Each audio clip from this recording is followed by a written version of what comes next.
Welcome to the deep dive. You send us a fascinating stack of material, and our mission here is simple: to pull out the core insights for you, kind of give you a shortcut to, well, a deeper understanding. Exactly. And today we're diving headfirst into conflict and competition strategies. We're drawing from Robert Greene's The 33 Strategies of War. It looks like you've got a real interest in this stuff. Absolutely. And it makes sense, right? I mean, whether you're looking to, get ahead at work, handle tricky personal stuff, or just kind of grasp the dynamics playing out around you. Yeah, understanding these core strategies can be, well, a real game changer. Totally. So in this deep dive, we're going to unpack some pretty powerful ideas. We'll look at keeping your cool when things get intense. Right. The art of creating urgency and, maybe surprisingly, why sometimes waiting to react is actually the stronger move. And we'll also dig into knowing your opponent, your competitor, whoever, understanding them, and even touch on some more, let's say, unconventional ways to navigate things. Definitely. And look, while the source material is rooted in military history, we're not prepping you for, actual combat. No, not at all. It's about distilling these principles, showing how they apply to, like, everyday challenges you face. Okay, let's jump right in then. First up is this idea of keeping your head straight when everything's chaotic. Strategy 3. Greene talks about maintaining presence of mind. Yeah, he says, in the heat of battle, the mind tends to lose its balance. It is vital to keep your presence of mind. Basically, stay mentally tough no matter what. He mentions making the mind tougher through adversity, learning to detach a bit from the chaos. And that's so key, isn't it? Yeah. In any high-pressure situation, could be a work deadline, an argument, an unexpected problem. Yeah. Your emotions can just hijack your thinking. Yeah, that fight or flight thing kicks in maybe, and suddenly you're not thinking clearly at all. Exactly. Fear, frustration, anger. They cloud your judgment. And Greene has this interesting sort of flip side, the reversal, he calls it. He says, you must find a way to put yourself in the thick of battle, then watch yourself in action. Look for your own weaknesses. That sounds a bit risky, like deliberately seeking out stress. Well, it's not about creating drama for its own sake. It's more like controlled exposure. Think of it like fire drills, maybe, or athletes training under pressure. Okay. By consciously putting yourself in slightly challenging situations and then observing how you react, what triggers you, how your thoughts spiral, you start to learn. So you identify your weak spots in controlled settings. Precisely. And then you can figure out how to compensate. Maybe it's deep breathing, maybe it's stepping back for a moment, maybe it's mindfulness. You're building that mental resilience, that toughness he talks about. Right, building the muscle. Okay, that makes sense. Now, what about getting things done? Avoiding procrastination. Strategy 4, the death ground strategy. Greene puts it bluntly. You are your own worst enemy. Cut your ties to the past. Place yourself on death ground where you have to fight like hell to get out alive. Whoa, death ground. It sounds dramatic, I know. But the core idea is about eliminating your escape routes, your options for delay. So you force yourself to act because there's no alternative. Yeah, essentially. It's about creating a situation where action is the only path forward. Yeah. We all put things off, right? Yeah. Especially the hard stuff. The death ground is a self-created pressure cooker. He brings up Dostoevsky, the whole mock execution thing, and how it gave him this intense appreciation for every second afterwards, realizing life is finite, making every minute count. That's extreme. Very extreme, yes. But thankfully, we don't need that kind of trauma to apply the principle. Think smaller scale. Okay, how? Well, you could set a really firm public deadline for something.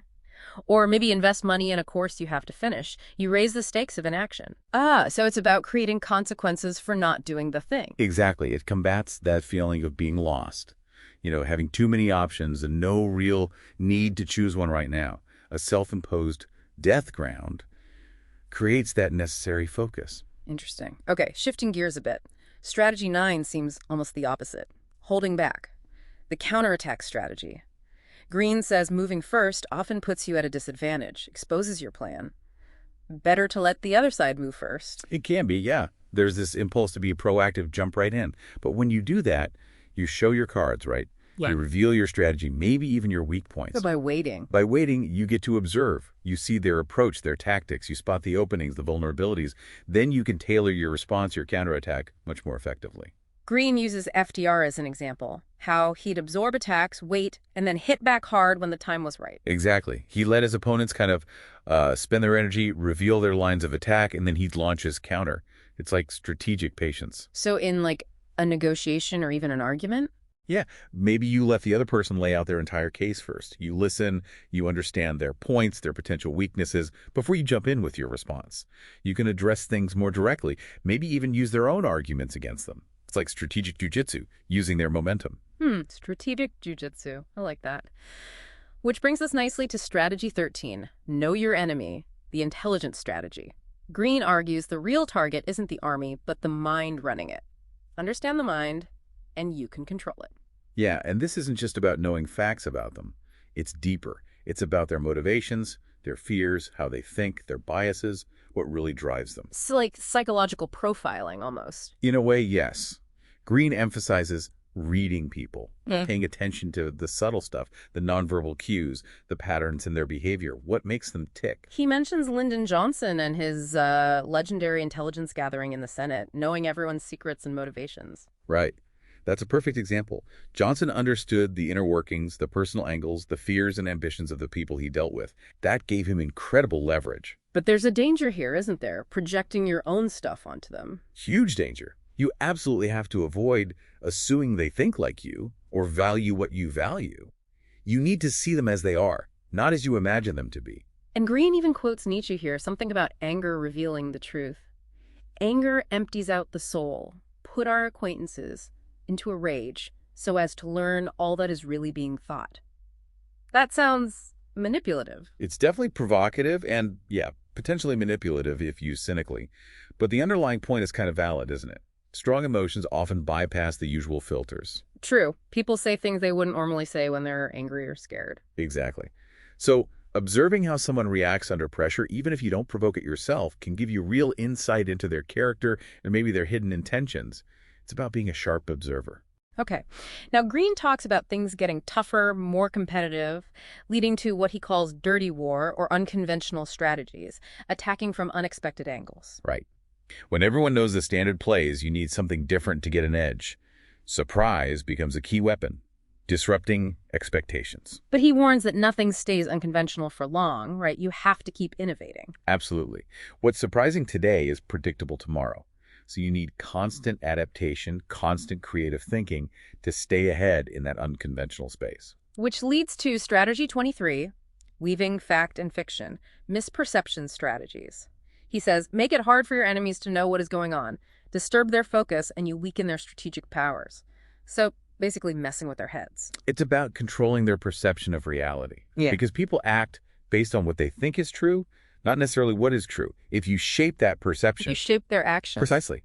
Influence what they believe, influence what they do. He uses the example of Themistocles before the Battle of Salamis, sending that fake message to Xerxes, the Persian king. Yeah, pretending a Greek defector was telling Xerxes the Greeks were about to scatter, urging him to attack now. It played right into what Xerxes wanted to believe, an easy victory. And as Caesar apparently said, what we wish, we readily believe. Exactly. That's the key. Effective misdirection often taps into the target's existing hopes, fears, or biases. And often, the best deceptions blend truth with lies, makes them harder to spot. Okay, another unconventional tactic. Strategy 26, the power of the void. Using silence, basically. Yeah, or breaking the expected pattern of communication. Most interactions have a kind of rhythm, right? Just back and forth. If you suddenly introduce silence or just don't respond in the expected way, It throws people off, makes them uneasy. it can, yeah. People tend to fill silence with their own thoughts, often anxieties or worst-case scenarios. That uncertainty can be unnerving and strategically useful. Green suggests this works well against big bureaucracies because they expect certain procedures. Right. They have standard operating procedures, expected response times. Unexpected silence or non-standard communication can jam up their works, create confusion. He also links it to guerrilla tactics being elusive, unpredictable. Strategic absence. You've got it. Disrupting the flow of information, making the opponent guess, waste mental energy wondering what you're up to. Okay, last one we'll touch on today, strategy 30, which sounds a bit different.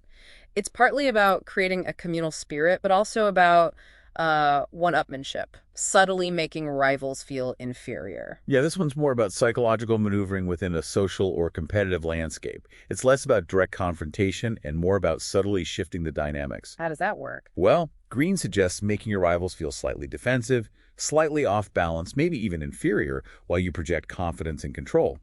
He notes that people often build strong personas to cover weaknesses. Ah, so you subtly poke at those weaknesses. That's the idea. Mm. You find ways to make their masks slip, to undermine their confidence without launching a full frontal attack. He uses an example of an abbé subtly parodying a bishop's speech, making him look foolish to those in the know.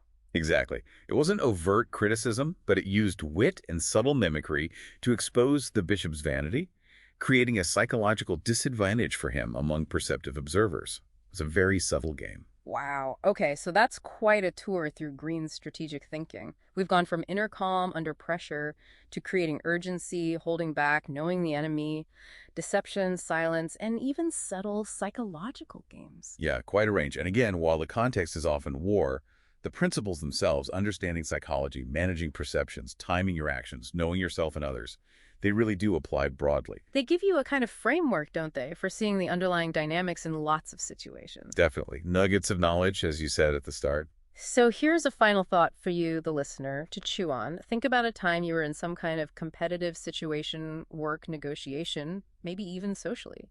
Can you spot any of these strategies being used? Maybe by you, maybe by someone else. Or flip it around. Think about someone you know who seems particularly skilled at navigating these kinds of situations. What do they do? Can you map any of these strategies onto their behavior, even if they don't consciously think in these terms? What makes them effective? Yeah, reflecting on how these play out in the real world can be really insightful. Understanding these dynamics can definitely give you an edge, help you navigate challenges, maybe even build better connections by understanding what's really going on beneath the surface. Absolutely. Well, thank you for sharing these sources with us. It's been a fascinating deep dive. We hope you found these insights valuable.